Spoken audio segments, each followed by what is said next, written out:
In this place many times and addressed as president many presiding officers. I've been so addressed when I've sat in that chair, and that's as close as I'll ever be to a presidency. But anyway, it's an honorific we're almost indifferent to, isn't it? In truth, presiding over the Senate can be a nuisance, a bit of ceremonial bore, and it is usually relegated to the more junior members of the majority. But I stand here today, looking a little worse for wear, I'm sure. I have a refreshed appreciation for the protocols and customs of this body and for the other 99 privileged souls who have been elected to this Senate. I've been a member of the United States Senate for 30 years. I had another long, if not as long, career before I arrived here, another profession that was profoundly rewarding, and in which I had experiences and friendships that I revere. But make no mistake, my service here is the most important job I've had in my life. And I'm so grateful to the people of Arizona for the privilege, for the honor of serving here and the opportunities it gives me to play a small role in the history of the country that I love. I've known and admired men and women in the Senate who played much more than a small role in our history, true statesmen, giants of American politics. They come from both parties and from various backgrounds. Their ambitions were frequently in conflict. They held different views on the issues of the day, and they often had very serious disagreements about how best to serve the national interest. But they knew that however sharp and heartfelt their disputes, however keen their ambitions, they had an obligation to work collaboratively to ensure the Senate discharged its constitutional responsibilities effectively. Our responsibilities are important, vitally important to the continued success of our republic, and our arcane rules and customs are deliberately intended to require broad cooperation to function well at all. The most revered members of this institution accepted the necessity of compromise in order to make incremental progress on solving America's problems and defend her from her adversaries. That principled mindset and the service of our predecessors who possessed it come to mind when I hear the Senate referred to as the world's greatest deliberative body. I'm not sure we can claim that distinction with a straight face today. I'm sure it wasn't always deserved in previous eras either, but I'm sure there have been times when it was, and I was privileged to witness some of those occasions. Our deliberations today, not just our debates, but the exercise of all of our responsibilities, authorizing government policies, appropriating the funds to implement them, exercising our advice and consent role, are often lively and interesting. They can be sincere and principled, but they are more partisan, more tribal, more of the time than at any time that I can remember. Our deliberations can still be important and useful, but I think we'd all agree they haven't been overburdened by greatness lately. And right now, they aren't producing much for the American people. Both sides have let this happen. Let's leave the history of who shot first to the historians. I suspect they'll find we all conspired in our decline, either by deliberate actions or neglect. We've all played some role in it. Certainly I have. Sometimes I've let my passion rule my reason. Sometimes I made it harder to find common ground because of something harsh I said to a colleague. Sometimes I wanted to win more for the sake of winning than to achieve a contested policy. Incremental progress, compromises that each side criticized but also accept, just plain muddling through to chip away at problems and keep our enemies from doing their worst, isn't glamorous or exciting. It doesn't feel like a political triumph, but it's usually the most we can expect from our system of government, operating in a country as diverse and quarrelsome and free as ours.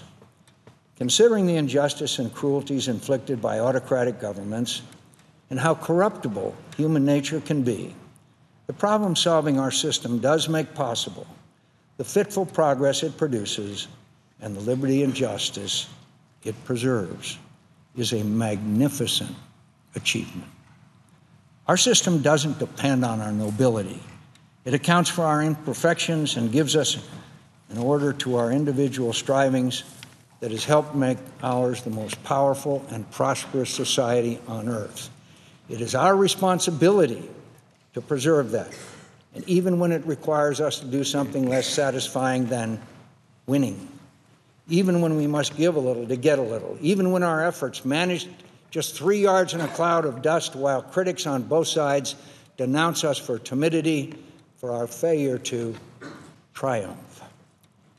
I hope we can again rely on humility, on our need to cooperate, on our dependence on each other, to learn how to trust each other again, and by so doing better, serve the people who elected us.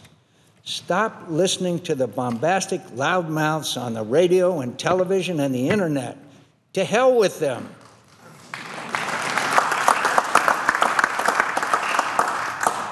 They don't want anything done for the public good. Our incapacity is their livelihood. Let's trust each other. Let's return to regular order. We've been spinning our wheels on too many important issues because we keep trying to find a way to win without help from across the aisle. That's an approach that's been employed by both sides, mandating legislation from the top down without any support from the other side, with all the parliamentary maneuvers that requires. We're getting nothing done, my friends. We're getting nothing done. And all we've really done this year is confirm Neil Gorsuch to the Supreme Court. Our health care insurance system is a mess. We all know it, those who support Obamacare and those who oppose it. Something has to be done. We Republicans have looked for a way to end it and replace it with something else without paying a terrible political price. We haven't found it yet, and I'm not sure we will. All we've managed to do is make more popular a policy that wasn't very popular when we started trying to get rid of it. I voted for the motion to proceed to allow debate to continue and amendments to be offered. I will not vote for this bill as it is today. It's a shell of a bill right now. We all know that.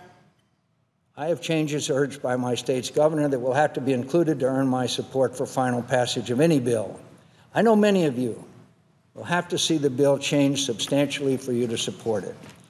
We tried to do this by coming up with a proposal behind closed doors in consultation with the administration, then springing it on skeptical members, trying to convince them that it's better than nothing. That it's better than nothing?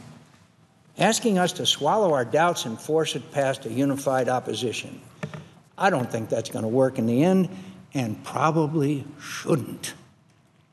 The administration and congressional Democrats shouldn't have forced through Congress without any opposition support a social and economic change as massive as Obamacare. And we shouldn't do the same with ours. Why don't we try the old way of legislating in the Senate? The way our rules and customs encourage us to act. If this process ends in failure, which seems likely, then let's return to regular order. Let the Health, Education, Labor, and Pensions Committee under Chairman Alexander and Ranking Member Murray hold hearings, try to report a bill out of committee with contributions from both sides.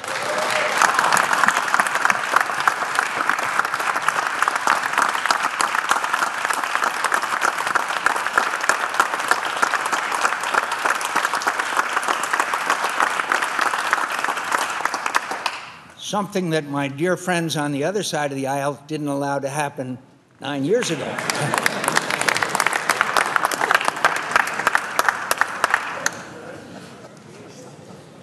Let's see if we can pass something that will be imperfect, full of compromises, and not very pleasing to implacable partisans on either side, but that might provide workable solutions to problems Americans are struggling with today. What have we to lose by trying to work together to find those solutions? We're not getting done much apart. I don't think any of us feels very proud of our incapacity. Merely preventing your political opponents from doing what they want isn't the most inspiring work. There's greater satisfaction in respecting our differences, but not letting them prevent agreements that don't require abandonment of core principles, agreements made in good faith that help improve lives and protect the American people. The Senate is capable of that. We know that. We've seen it before. I've seen it happen many times, and the times when I was involved, even in a modest way, with working on a bipartisan response to a national problem or threat, are the proudest moments of my career and by far the most satisfying. This place is important. The work we do is important. Our strange rules and seemingly eccentric practices that slow our proceedings and insist on our cooperation are important. Our founders envisioned the Senate as the more deliberative, careful body that operates at a greater distance than the other body from the public passions of the hour. We are an important check on the powers of the executive. Our consent is necessary for the President to appoint jurists and powerful government officials, and in many respects, to conduct foreign policy. Whether or not we are of the same party, we are not the President's subordinates. We are his equal. As his responsibilities are onerous, many and powerful, so are ours. We play a vital role in shaping and directing the judiciary, the military, and the cabinet in planning and supporting foreign and domestic policies. Our success in meeting all these awesome constitutional obligations depends upon cooperation among ourselves. The success of the Senate is important to the continued success of America. This country, this big, boisterous, brawling, intemperate, restless, striving, daring, beautiful, bountiful, brave, good, and magnificent country needs us to help it thrive. That responsibility is more important than any of our personal interests or political affiliation. We are the servants of a great nation, a nation conceived in liberty and dedicated to the proposition that all men are created equal. More people have lived free and prosperous lives here than in any other nation. We've acquired unprecedented wealth and power because of our governing principles and because our government defended those principles. America has made a greater contribution than any other nation to an international order that has liberated more people from tyranny and poverty than ever before in history. We have been the greatest example, the greatest supporter, and the greatest defender of that order. We aren't afraid. We don't covet other people's land and wealth. We don't hide behind walls. We breach them. We are a blessing to humanity. What greater cause could we hope to serve than helping keep America the strong, aspiring, inspirational beacon of liberty and defender of the dignity of all human beings and their right to freedom and equal justice? That is the cause that binds us and is so much more powerful and worthy than the small differences that divide us. What a great honor and extraordinary opportunity it is to serve in this body. It's a privilege to serve with all of you. I mean it. Many of you have reached out in the last few days with your concern and your prayers. And it means a lot to me. It really does. I've had so many people say such nice things about me recently that I think some of you must have me confused with someone else. I appreciate it, though, every word, even if much of it isn't deserved. I'll be here for a few days. I hope managing the floor debate on the defense authorization bill, which I'm proud to say is again a product of bipartisan cooperation and trust among the members of the Senate Armed Services Committee. After that, I'm going home for a while to treat my illness. I have every intention of returning here and giving many of you cause to regret all the nice things you said about me. And I hope to impress on you again that it is an honor to serve the American people in your company. Thank you